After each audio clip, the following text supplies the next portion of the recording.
അത് തന്നെ ഇവിടെ ഞങ്ങളുടെ ക്ഷണം സ്വീകരിച്ചിവിടെ എത്തിയ എല്ലാവർക്കും നന്ദി എന്ന് ഞാൻ പറയുന്നില്ല. കാരണം നമ്മുടെ കടമയാണ് ഇവിടെ എത്തുന്നത്, നമ്മൾ ചെയ്യേണ്ട കാര്യമാണിത്.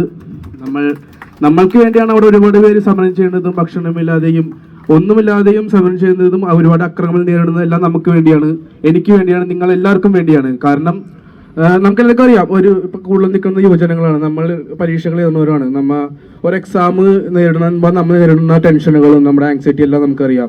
അതിൽ എത്രയും ഭീകരമാണ് നീറ്റ് എക്സാം നേരിടുമ്പോൾ ഉടുത്തുണി വരെ അഴിച്ചുകൊണ്ട് അവർ നോക്കുന്നത്, എന്നിട്ട് ബിറ്റ് വെച്ചിട്ടുണ്ട്, അത് ചെയ്തിട്ടുണ്ട്, ഇത് ചെയ്യണ്ട. അത്രയും കടമ്പകൾ കടന്നു വന്നിട്ട് ആത്മാർത്ഥമായി പരീക്ഷ എഴുതുമ്പോൾ അവർക്ക് വേണ്ടവർക്ക് വേണ്ടി അട്ടിമറിക്കുകയാണിത്.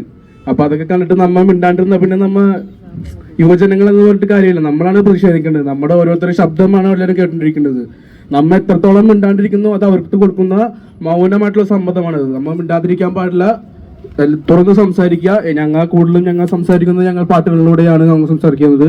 പാട്ടുകളുടെ മാത്രമാണ് എൻ്റെ രാഷ്ട്രീയം പറയാറ്. പക്ഷേ ഇപ്പോൾ എനിക്കത് ചെയ്യാൻ പറ്റില്ല, കാരണം പാട്ടുകളുടെ മാത്രം രാഷ്ട്രീയം പറഞ്ഞിട്ട് ഒന്നും മാറില്ല എന്ന ചിന്ത ഇപ്പം എനിക്ക് വന്നു തുടങ്ങി, ഇപ്പം ഈ കാണുന്നത് കണ്ടിട്ട്.